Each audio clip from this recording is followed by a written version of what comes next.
Zai Whitaker is a conservationist, an educationist, and she's written an unreasonable number of books. I believe Termite Fry is her 21st book, and there are more on the way.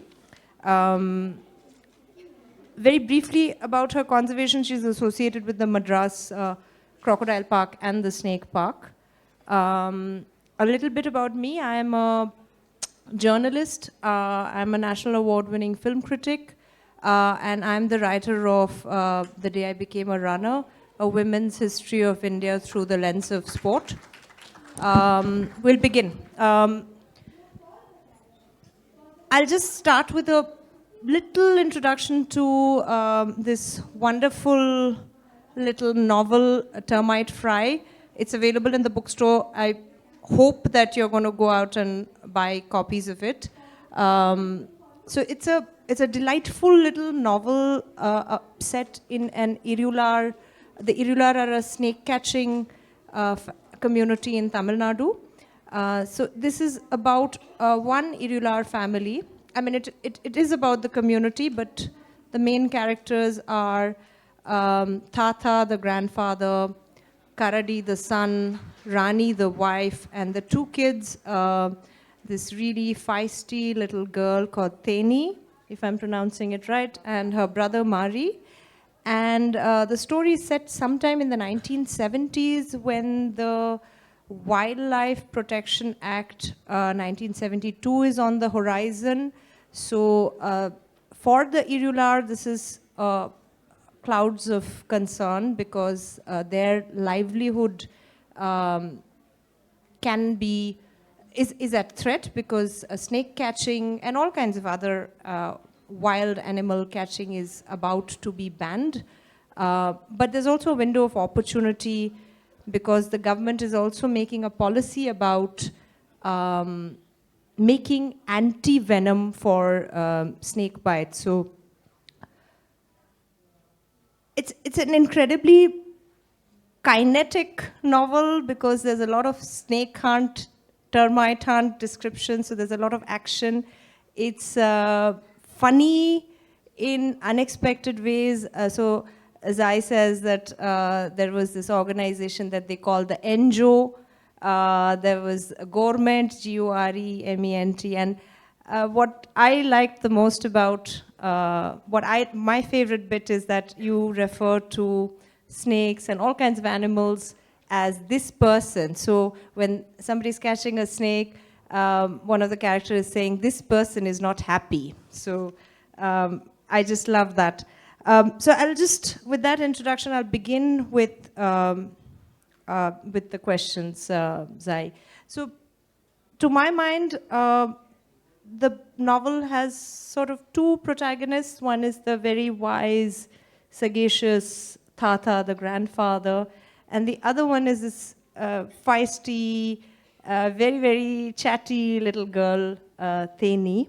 But I feel like your protagonist in chief is the little girl and not the Tata. So if you could tell us, first of all, if you agree with that, and if you do, why did you choose to have the child as the protagonist and not the equally arresting grandfather? So this book was 10 years into the writing and probably as many drafts. And one of the earlier drafts had Tata as the main protagonist. Oh.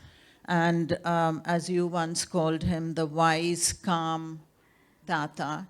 Well, that was the problem. He was too wise and he was too calm.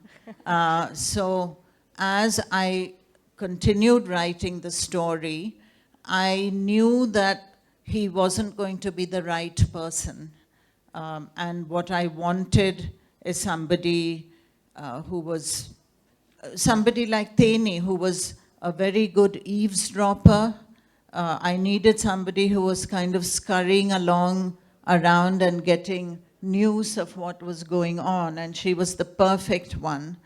So she was growing those characteristics, and I thought, okay, let me just flip things around and start again and make her the main character. So that's how it happened. and Tata remains number 2, and he plays his role by, hiding the money away and whatever else he does. But it's Teni who's the sort of vocal, inquisitive, audacious one who takes the plot forward. Because to do what she planned to do needs that kind of audacity, which Tata didn't have. One of the unambiguous triumphs of your book to me is, the way in which you describe, so the Irregular are an unlettered community, to put it coarsely, but the way you describe their illiteracy is, it's a very fine act that you've pulled off, because you are not pitying them. So what I feel as a reader is that I'm filled with a sense of sadness at how we've allowed this to happen to our own people. So because it's so easy to make them pitiful. So how did you, today I know that some writers work with, there are sensitivity coaches. So how did you make this? How did you do this? Well, I wish I had such a coach, really. But I think it was just trial and error and many trials, because this is the sort of subject where you can go very wrong. And I knew from the beginning a couple of things. One was that I needed the right protagonist, as as per your earlier question. And the other one was that it's the kind of story that pity would weaken. But actually, in fact, as I continued to write the story, it wasn't a major problem. And maybe it was because we had been working so closely with the Irulas, and they were really people to us. They were not a tribe struggling in poverty. They were really interesting friends, colleagues, and people we spent a lot of time with. So I was seeing them as people. And the other thing was that I was seeing them always as my betters. I mean, I could never do the things they did. We had a very democratic kind of relationship with them. And I was always being asked by them, well, can't you, why are you asking this? Can't you see it? And of course I couldn't. And how could you confuse a wolf snake with some other snake? And I've said, well, it's very easy for me to do that. So they had the skills and the talent and the humor, and they were fantastic people. So there was nothing to pity. It was, the way I was looking at the story. Can I request you to read one of these sections where the story is that the point in the story is that the girl Teni and her father are at a middleman, right? A middleman's, and they're selling their Tubers, medicinal. Yeah, they're selling their wares, so to speak. Prabhus. So apart from snake skins, they collected and sold medicinal plants and tubers to pharmaceutical companies, which they still do. So this is Teni and her father who've gone to sell some roots. Prabhusa signaled his assistant in an adjoining room, who came in with a weighing scale that he placed on his desk. The tubers were placed on its steel platform, and the green electronic numbers flashed busily. Teni moved closer to have a better look and squinted the way she'd seen reading people do. Wearing an impassive face, Prabhusa extracted a key from his pocket, opened a drawer and took out a 100 rupee note. Got change? It's 80. You owe me 20 rupees. Taini's pulse raced. The blood rushed to her head. From the corner of her eye, she saw that her appa's body language had changed to helpless, resigned. She felt dizzy and her voice dried up, and she made herself speak some hoarse words of protest. Only, sir, I thought, my father said, at school they taught me. Prabhu sir said he was very busy, didn't have time to explain numbers and prices to them. He rattled off a long calculation. Did they understand? No. Well, he couldn't spend the whole day trying to explain this to uneducated people who couldn't read or write or even understand numbers. What they had brought was poor quality, but he was overlooking that entirely since they were poor people. It was a 1/3 of a kilo. The machine never told lies. And so this came to 80. So here was a 100 note. And 100 minus 80 was 20. So that's what they had to give him. Was it clear now? Did they want to sell or not? I don't want problems later. Take it away if you like. Other companies will give you half this price or even less. Quickly, do you have change? Or shall I? Okay, here, I do have change after all. And here's an extra rupee for this child of yours to buy some sweets on the way home. Thank you, Zai. The book is available. A reminder again, do go to the bookstore and pick it up because it's full of these surprisingly sensitive descriptions, and the characters are very moving as well. You've written nonfiction and fiction. I mean, the most famous one would be the Snake Man, the biography of Romulus Whitaker.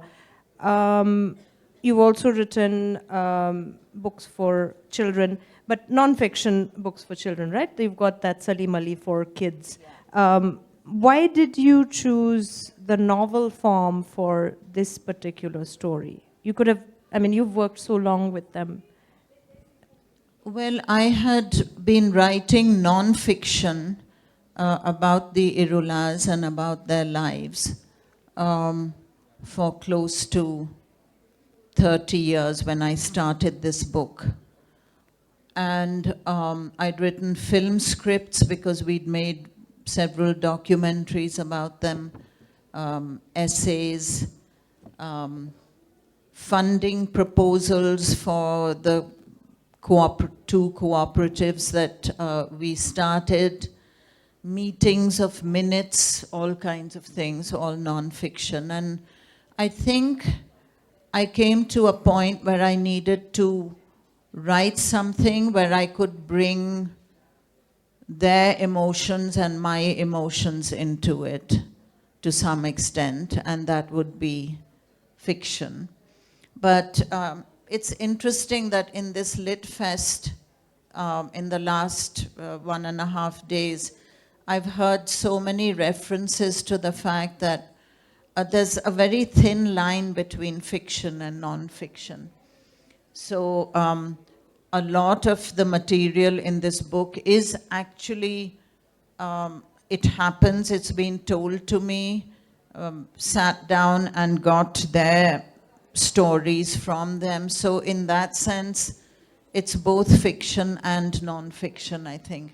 I think we need to invent some new word for this kind of writing. You are a conservationist, you are an educationist, and you are a writer.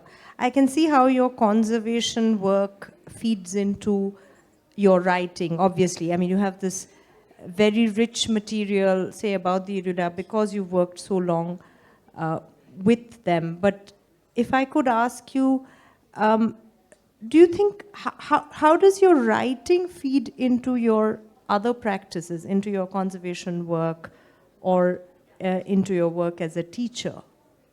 Does writing give you a certain... Yeah, I think that's a beautiful question, and it really came home to me during the pandemic when nobody had anything much to do except be online. So there were these Zooms being organized and a lot of Zoom meetings on conservation and wildlife, and we were all being asked to contribute. So I would be writing notes for those and again about the same old things that I've been writing about for ages. And I thought it was very useful. It's almost like about journalism. I've always been journaling since I was in school.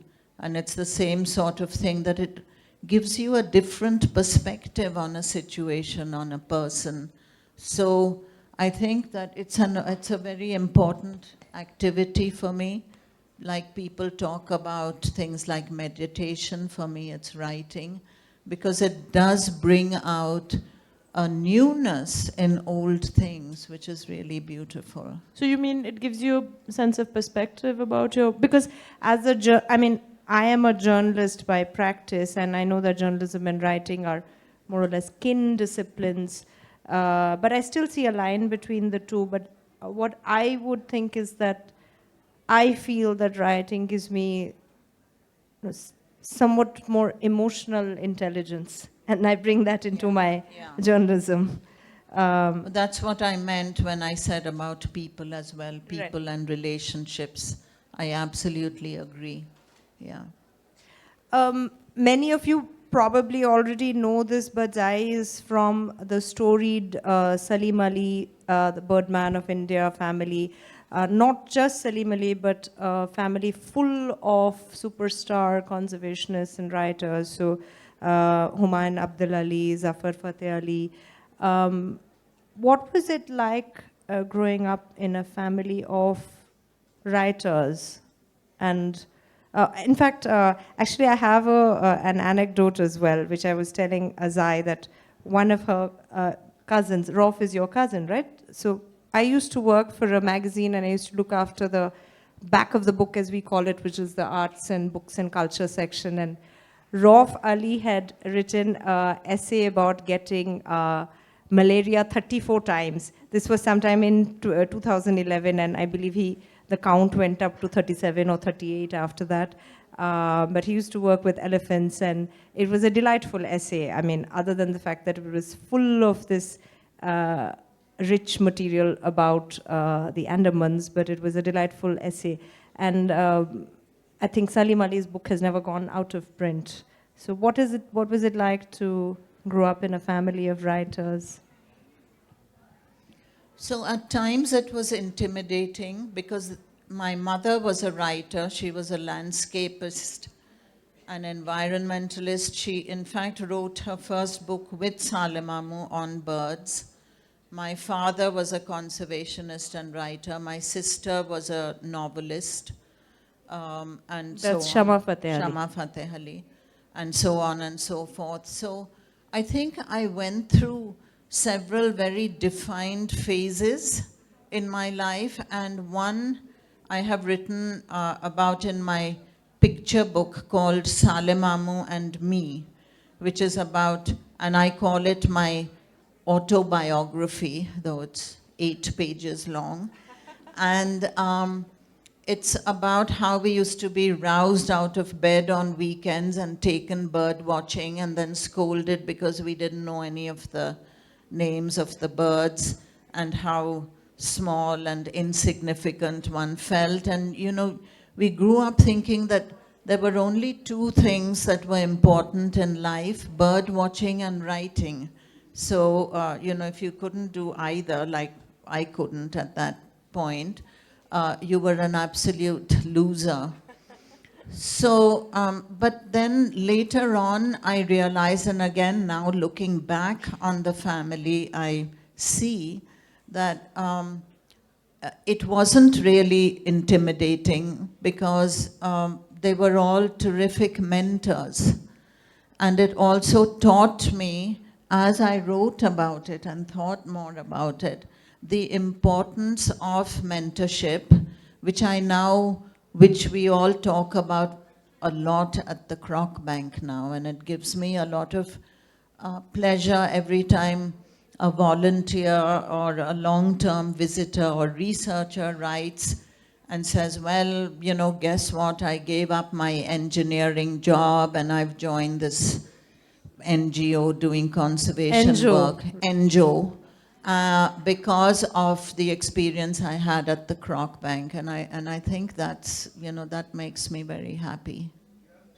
I just wanted to say that Rolf had written in his book, or I think he had told me that apparently Salim Ali used to shoot at crows with his air rifle. Is this true? Yeah, so that became a big story in school, and my sister and I were accosted by our friends who said, you know, how can he be an ornithologist when he's shooting crows? We heard that she shot a crow. And I stood up for him and said, well, crows are not real birds, so it's okay.